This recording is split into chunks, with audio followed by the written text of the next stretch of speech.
Welcome to Health Raisers. Health Raisers don't just survive, together we thrive. I'm your host, Dr. Nadine.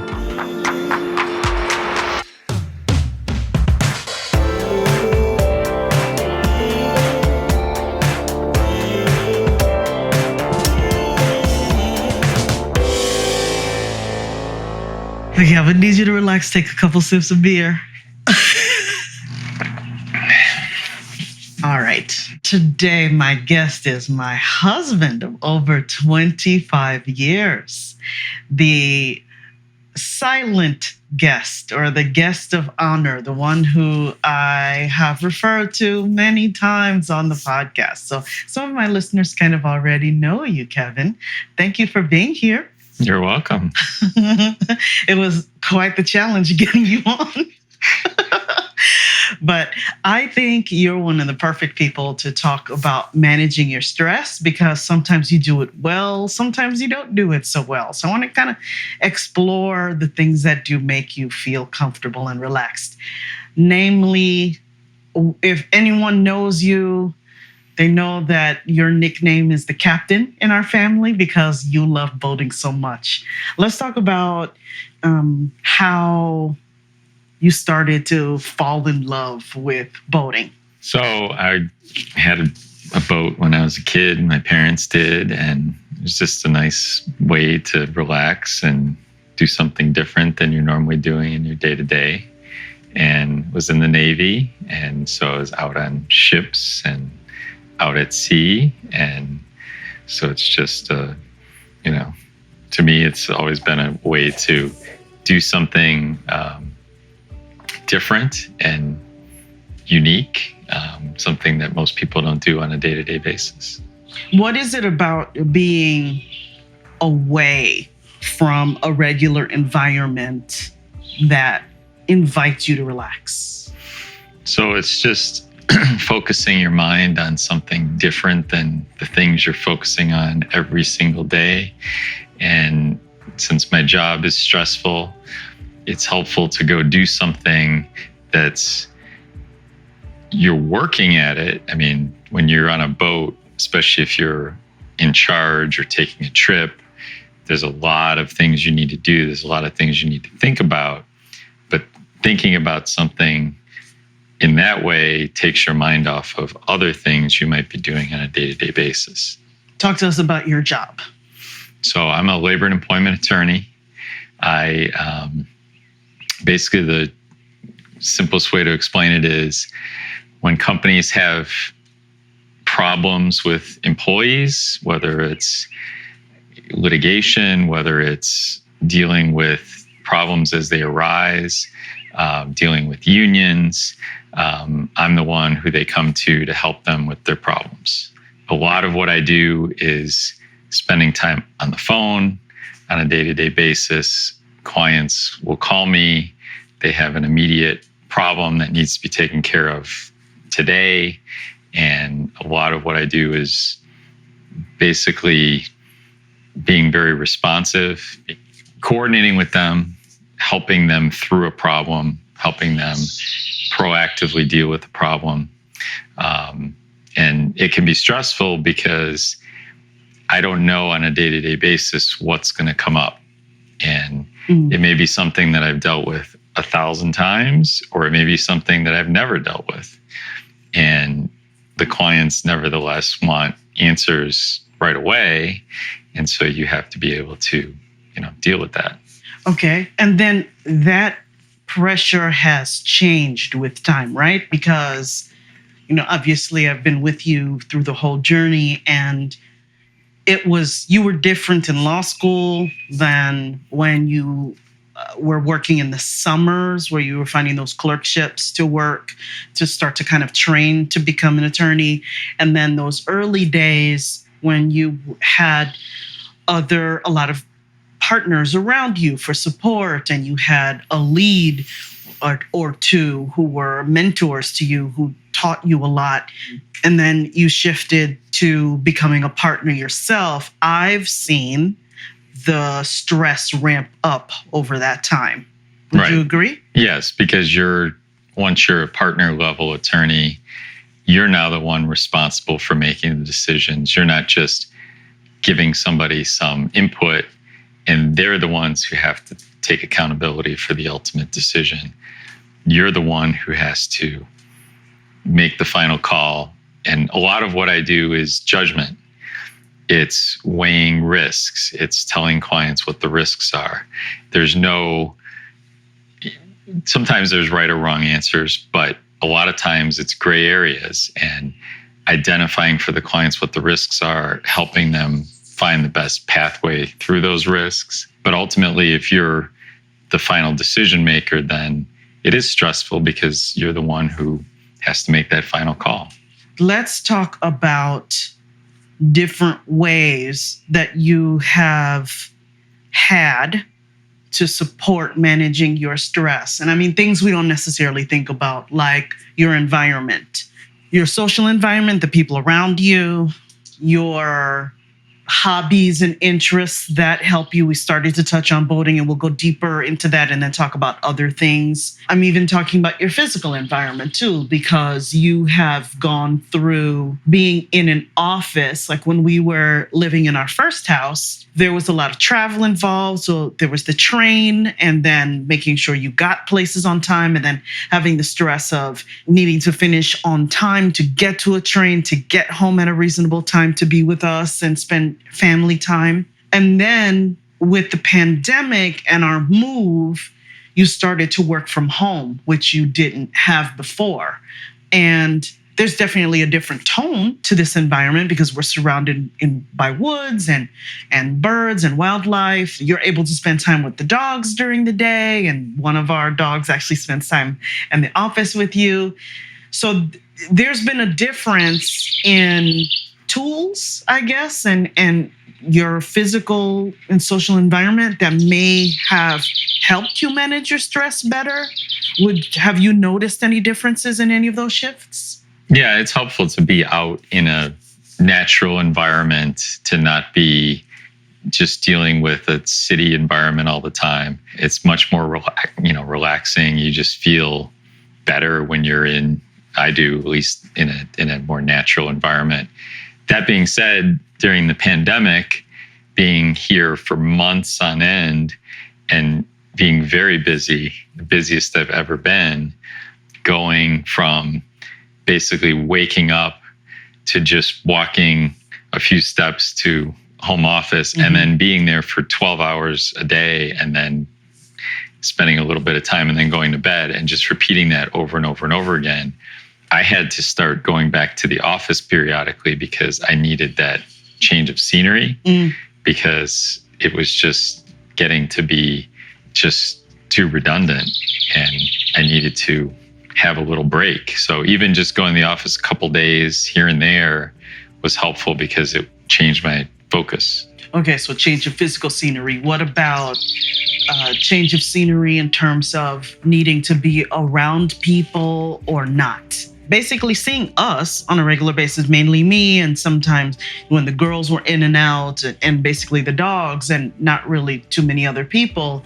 Did you feel that that was something that was uncomfortable, or you were wishing that you could have more of a social outlet with other people? No, because on a given day, I might talk to 10 or more clients.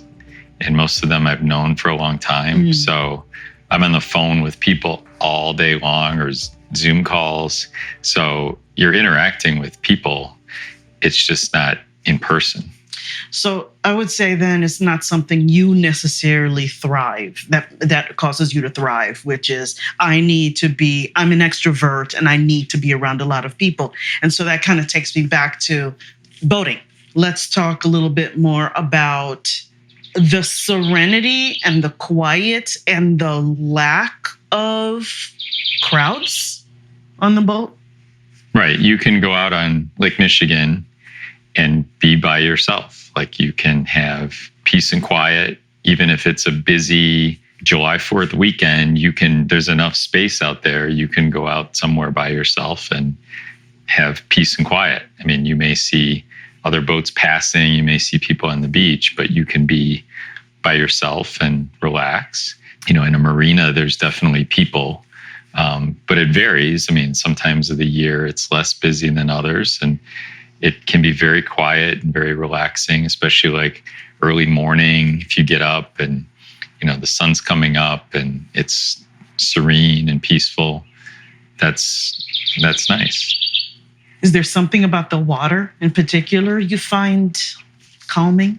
I do. I mean, I think the water is calming. I think also just the fact that if you're operating a fairly decent size vessel, there are so many things to think of and plan for. Like when we used to take 2-week trips where we would leave and we would spend 2 full weeks on the boat with 2 kids, 2 dogs, where we had to basically make sure we had enough food and water, spare parts, other supplies, clothes, everything on a very tight environment, and also deal with weather, deal with all sorts of unplanned things. There's so much to think about that it just necessarily, like, even if you're super busy with work and there's a lot of things that are stressful and you're constantly thinking about them, you have no choice but to think about these other things, because in some cases it's life or death. Like if you go out in terrible weather and a storm comes up, I mean, if you go out on Lake Michigan, there's a chance you can die, I mean, if it's bad enough.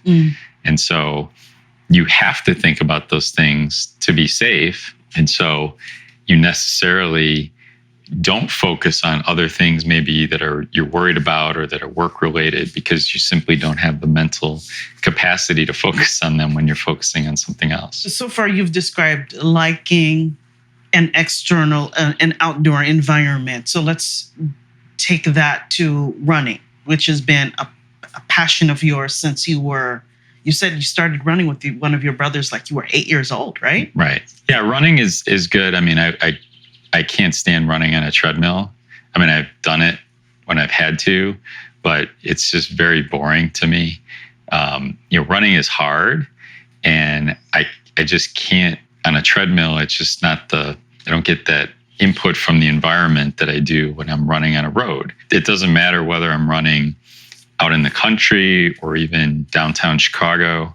I got to have some kind of external stimulus. And I run, typically, the only time I won't run is if it's snow or ice or rain or below 15 degrees. Otherwise, I'd rather be outside than on a treadmill. So it's not just being outside itself, it's also being involved in activities where you're able to take a mind that is busy, because both of us are type A.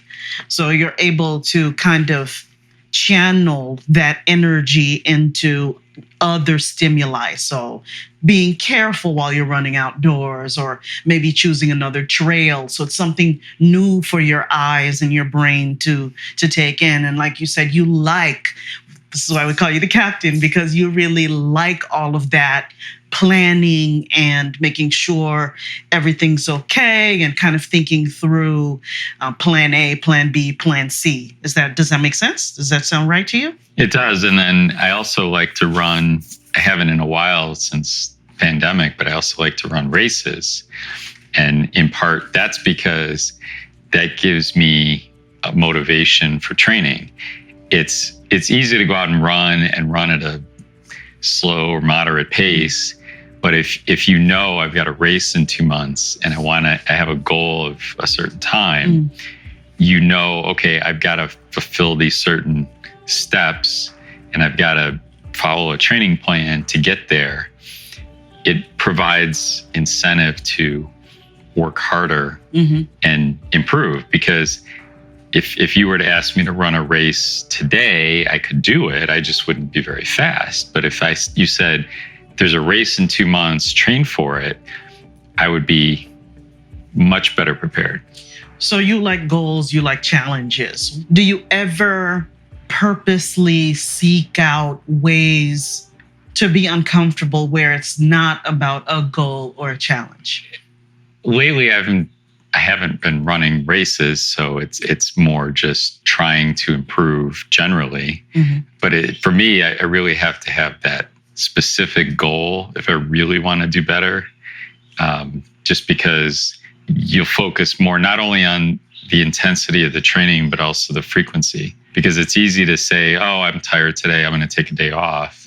But if you know you have a goal and you know you're following a training plan and you have to run X number of runs in certain distance per week, you'll overcome those resistances that you have because you know you want to succeed.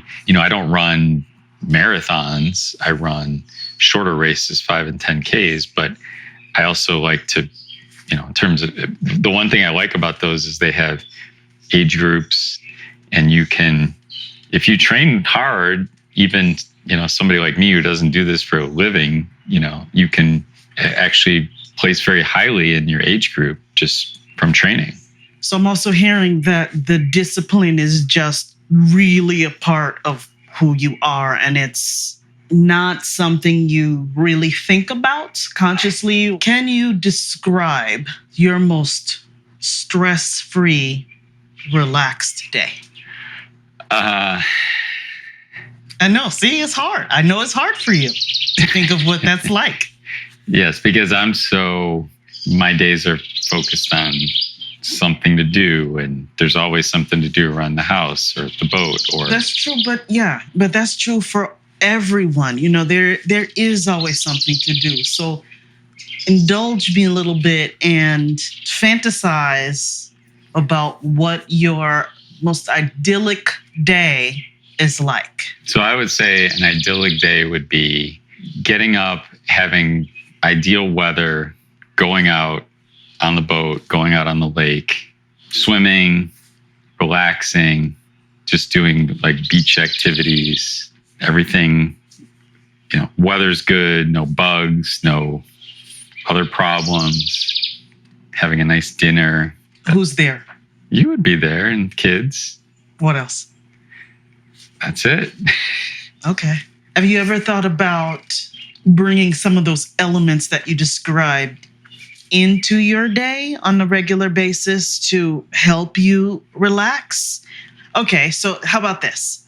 Why did you start to meditate? Because I was going through a very stressful time, had a case that was the most complex and significant I've ever handled in terms of the amount of money at stake, the complexity of the issues. And it was just something I had read about actually in a legal magazine, because it's more and more prevalent that they're focusing lawyers on, being cognizant of stress and other issues. And so, that's when I started doing it. So they're guided meditations, right? Yes. As you know, I'm the one who got the Headspace app and introduced you to it. Are you ever able to take some of those tools that you're learning in meditation, and when you're relaxing on the water, using some of those memories, or maybe even some of the techniques of what you're controlling your breathing when you're running, when you're feeling stress and you can't, like in the middle of a workday, and you can't be in those places, or you can't be running? Yeah, I'm much less stressed than I used to be overall because of that. And one of the things that I do too is not so much when I'm working in the office, but when I'm working here, I try to take a walk every day, just 10 minutes during the middle of the day, just to get outside, get out of the office, just, walk around, look at the scenery and come back. Just helps me. So we're sitting on our porch, and it's the beginning of summer now when we're recording this. The bird activity is quite prevalent. You probably hear that in the background, I'm sure. I know this is something that you've discovered that you really like as well. Like, what is it about identifying the types of birds in the bird song? And something else that you've done is hang specific bird houses around, because you've gotten into this habit now, or this hobby of noticing them and noticing what kind of birds are natural in our Michigan area. What is it about watching the birds and hearing them that you find enjoyable? So it's just interesting. There's a lot of them. I mean, we see all different types throughout the year. Birds I've never seen before when we used to live in Illinois. Since we live right on the woods, I mean, we see all kinds of woodpeckers and hawks, and it's just curiosity more than anything and identifying it. You hear something, you want to know what that is. I like to be focused on something. I don't like to just sit around and do nothing. And so having that, even if you're sitting around doing nothing, but you're listening to birds and you're thinking about what kind of birds those are, it's something to do. So do you find it hard during meditation to quiet your mind? Yes. How long have you been doing it? I think like 4 or 5 years. Has it gotten any easier? Or I'm not saying that you become a master at some point and it's never hard again, but have you noticed any difference? Yeah, it's definitely easier now than it was. I mean, it just depends on what's going on too. I mean, if things are pretty calm and like right now, things aren't too busy for me. And so it's, very easy to be relaxed. But when you're extraordinarily busy, it's harder to do so. It's just the nature of it. So we do know, especially as we're getting older and we're starting to feel more change happening around us, we do know that it's hard to be in control of everything. And I know that with your background, you've described when you're being raised and being very responsible and having goals, and there was a lot of discipline at home. How are you finding yourself dealing with uncertainty, especially as more uncertainty is happening now? So we have, my parents are aging, our kids are getting older. We live in an area now where we had a ton of surprises last year that we didn't anticipate, and we had to be very adaptable. Are you finding that challenging? Because I do know that you like to have things tidy and with that to-do list that you can check things off and feel accomplished. And so that's actually helped me a lot. Is I have every day is list oriented. So I have lists for not just work things, but home things, boat things, personal thing. Everything I do is on a program. Things that I have to do periodically come up with periodic reminders. With issues we had with the house, one of the things that was helpful was just list all the things we need to do. And then you at least, there's not stress because you at least know what they are. You at least have them identified. And then you can come up with a plan for how are we going to address all those things. It's not all going to happen immediately, but as long as you can list them out, you can have I think, a calmer perspective about it, because it's not just, there's so many things to do, it's overwhelming. It's, there's a plan, and you just have to figure out how to go about approaching it and whittling it down. And one of the things that was helpful for me in terms of dealing with the house is, yes, there's things you can't control, but there are a lot of things you can control. And as long as you keep making progress on it and working at it, and obviously, as you know, spent a lot of time working on the house in the last few months, because it's like, I was able to identify 50 things that need to be done. And if I can do 2 or 3 of them every weekend, now all of a sudden it's like there's 5 or 6 things left, not 50. Obviously, because I know you, I can ask this question. At least this is how it appears to me. So I'm going to ask it, and you let me know if I'm wrong or if it doesn't feel right. But it sounds to me like uncertainty is very uncomfortable and maybe even scary to you. Yeah, I mean, I think you can manage it, and if you can at least be proactive about the things you can control. Uncertain things happen or strange things occur. If they occur and you have the slack to deal with it, meaning you don't have 1,000 things on your list to begin with, but everything is pretty much under control, when those surprise things occur, they can be better managed. But if you don't take the time when when you have the time to deal with things, to be proactive about certain things, then ultimately you're going to be less prepared when surprise things occur. How do you feel when things are completely chaotic, or you made a plan and it went awry? Well, and that happens. Obviously, it doesn't feel good. And that happens sometimes in dealing with house things too. I mean, you start taking something apart and it doesn't work out the way you want. That's very frustrating. But at the same time, you just have to make do with what you have. Does everything have the same weight? No. And you have to make priorities, and you have to say what's important to do now versus what things can wait until later. And that's, constantly doing that. So are you more or less uncomfortable with things not going your way, depending on how much risk there is or how much there is at stake? Yeah, I mean, especially in dealing with client issues, there's certain issues that are extraordinarily serious, and others that are less so. And of course, you have to prioritize paying more attention to the things that are more significant. Sometimes I know for me, when I feel like I'm telling myself that it's a disastrous outcome, what I've been doing lately is saying to myself, what's the worst that can happen? Do you ever do that? Yeah, I mean, you have to. When that's part of the problem of lawyers, in that they always think in those terms. They always think about the disaster scenario, because you have to do that when you're giving a client a sense of what the risks are. But it brings me comfort to do that, and it doesn't sound like it's doing the same thing for you to say what's the worst that can happen. No, because you have to say, well, the worst case scenario is, very low, 1%. And so you can't necessarily dwell on that as a reason not to do something.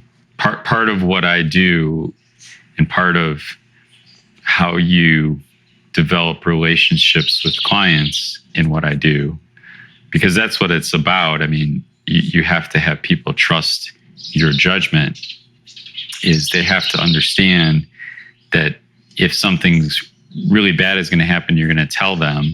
And that if there's some gray areas, you're going to tell them what the pros and cons are. Ultimately, the client has to make a decision, but a lot of times they're relying on you for your recommendation.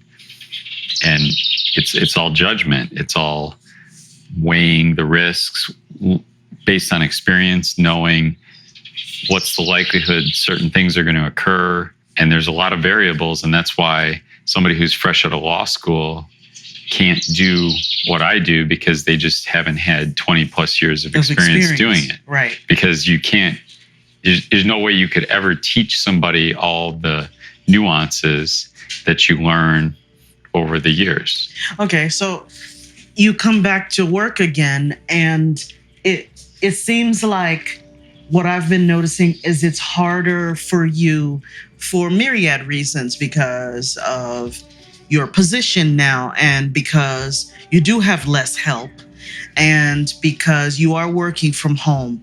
You are more accessible because of, email and text and things. So it seems like it's harder and harder for you to separate a stressful work environment from a more relaxed and stress-free not working situation. Right, because unfortunately the demands of what I do are, I wouldn't say 24/7, but they're probably 18/7, in the sense that clients expect that you're going to be accessible, significant part of the day, and certainly on weekends too, if the need arises. So there's never like you're 100% off. And, so it worries me, I have to say. Like, for instance, we were driving our youngest daughter We were on a road trip to go to our eldest daughter's graduation, and your phone rings 3 times in the car and you're answering client calls and you're driving and you're trying to maneuver getting into a parking lot so we can make a quick stop. And it just really struck me in that moment how nefarious, how you, not being able to unplug from work is. And again, it just causes me some anxiety. What happens if you just say out of office? Why are you not able to completely unplug? Because the nature of what I do, if a client has a problem, many times they need an answer, not just that day, but within an hour or two, because they're going to make a decision about an employee, about a layoff, about something, about an investigation, and they need your guidance. And unless there's someone else who can stand in your place and give that to them, they're going to go elsewhere if they can't get it from you. So that's part of what the business of being a lawyer is, especially with what I do, is you have to be accessible because that's the value you're providing to the client. Is it sustainable? It is, in the sense that I have managed it, and particularly now that the pandemic is not as severe, that was causing a lot of problems because clients were dealing with so many more issues than they normally were. That I had the 2 busiest years I ever had by far, because not only were the clients dealing with all these new issues with COVID and the workplace, but also I found that they had nothing else to do but work anyways. So people were working crazy hours, weekends, there was no break. And it's much different in 2022. I don't find that there's anywhere near the same level of uncertainty about COVID-related issues, or the fact that people are just sitting at home and they have really nothing else to do but work. I mean, people go out and do other things now and have other things to do on the weekend. Do you ever feel worried about managing your own stress, or do you ever feel like it's out of control? I mean, I did several years ago, but not now, because I feel like I have the tools to keep it under control. I don't have any trouble sleeping. I mean, I go to bed when I'm tired and fall instantly asleep. And I get up early, but that's because I have things to do. I don't feel tired all day. And also what obviously, since this is audio, what my audience, what our listeners can't see is that your favorite companion, your favorite four-legged companion, Frankie, is right next to you, and she stays with you pretty much all day too, while you're at work in your office, right? She's my assistant. She sits on the couch in my office and works with me all day. Yeah, it's a special bond. Well, since we've talked about the different tools and trying to unplug and what brings you joy, what brings you peace, what would you say is your personal definition of what it means to be healthy? I think it would be, I feel most healthy when I'm exercising a lot, eating well, sleeping well, and not being too busy. I like to be active with things to do. I wouldn't like to not have anything to do, but I also don't like to be too busy. In the last couple of years, there were times when it was definitely too busy, when you're working 14, 15 hours a day. That isn't healthy, but fortunately that's not the case this year, which is good. What does retirement look like to you? I think I'll have plenty to do with house, boat. There's lots of things that I don't deal with or work on because I don't have time. But, and in particular, I would like to be able to spend time on projects on the house and the boat where I don't feel rushed because it's the weekend and I only have limited time to do them. And I feel like I'm rushing around because I only have a limited amount of time. When you can just slow down and take your time with something, I would enjoy that a lot more than I do now when it's more just trying to get things done. Okay. Kevin, thank you for being on the show. You're welcome.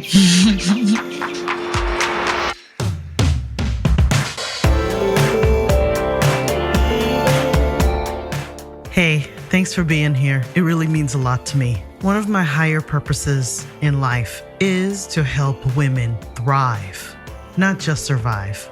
Here's a testimonial about my work from a trusted and respected colleague, author, coach, Bernadette Jiwa.